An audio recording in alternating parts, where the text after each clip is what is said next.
ഇപ്പോൾ ഒരു 10 ലക്ഷം 20 ലക്ഷം 10,000 ഇതൊന്നും എനിക്ക് ഇടാൻ പറ്റില്ല. കാരണം അതിലൊക്കെ അപ്പുറത്താണ് ആ 3 ജീവൻ എന്ന് പറയുന്നത്. ആ 3 ജീവനും മരണം കണ്ടിരുന്ന ജീവിതങ്ങളാണ്. അപ്പം 3 പേര് ഒരുമിച്ച് പോവാന്ന് പറയുമ്പോൾ അറിയാലോ എങ്ങനെയാണെന്ന്. ആ 3 ജീവനും ഇന്ന് നന്നായിട്ട് ജീവിച്ചു പോകുന്നുണ്ട്. അപ്പം അതിലെനിക്ക് ഭയങ്കരമായിട്ടുള്ള ഒരു സന്തോഷമുണ്ട്. ദൈവത്തിന്റെ കയ്യൊപ്പ് എന്നൊക്കെ പറഞ്ഞ വെറുതെ അല്ല. തീർച്ചയായിട്ടും. ഇപ്പോ സത്യം പറഞ്ഞാൽ ഇപ്പൊ ഇന്ന് സംഭവിക്കാതിരിക്കട്ടെ, അന്ന് ആ പ്രൊഡക്റ്റ് കിട്ടിയില്ലായിരുന്നെങ്കിൽ എന്താവും ശ്രീനിജിയുടെ ഇന്ന് ആ മകന്റെ മുഖം കാണുമ്പോൾ ഇന്ന് ഞാൻ ഉണ്ടാവില്ലായിരുന്നു. അന്ന് ആ പ്രോഡക്റ്റ് എൻ്റെ കയ്യിൽ കിട്ടിയില്ലെങ്കിൽ ഇന്ന് ഞാനും ഉണ്ടാവില്ലായിരുന്നു. കാരണം വെച്ചാൽ അവിടെ എനിക്ക് കുട്ടി നഷ്ടപ്പെടുകയാണ്. കുട്ടി നഷ്ടപ്പെട്ട് കഴിഞ്ഞ് പിന്നെ എനിക്കൊന്നും ഇല്ലാത്തൊരവസ്ഥയിലാണ് ഞാൻ നിൽക്കുന്നത്. അവിടെ ചിലപ്പോൾ ഞാനും ഒരു തീരുമാനം എടുത്തിരിക്കും. എൻ്റെ ലൈഫ് തന്നെ അവിടെ തീർന്നു പോകുന്ന ഒരു അവസ്ഥയായിരുന്നു.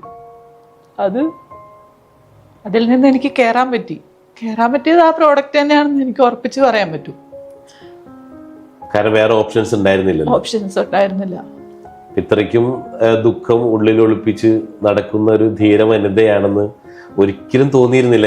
പലപ്പോഴും അവിടെ വെച്ച് കണ്ടിട്ടുണ്ടെങ്കിൽ കൂടെ നിങ്ങൾ ഭയങ്കര ബോൾഡായിട്ട് നിൽക്കുന്നു. പക്ഷെ ഇത്രയ്ക്കും വലിയൊരു ദുരന്തകഥ എന്നൊക്കെ പറയും ബാക്കിലുണ്ടായിരുന്ന ഒരിക്കലും മനസ്സിലാക്കാൻ പറ്റിയിരുന്നില്ല കേട്ടോ.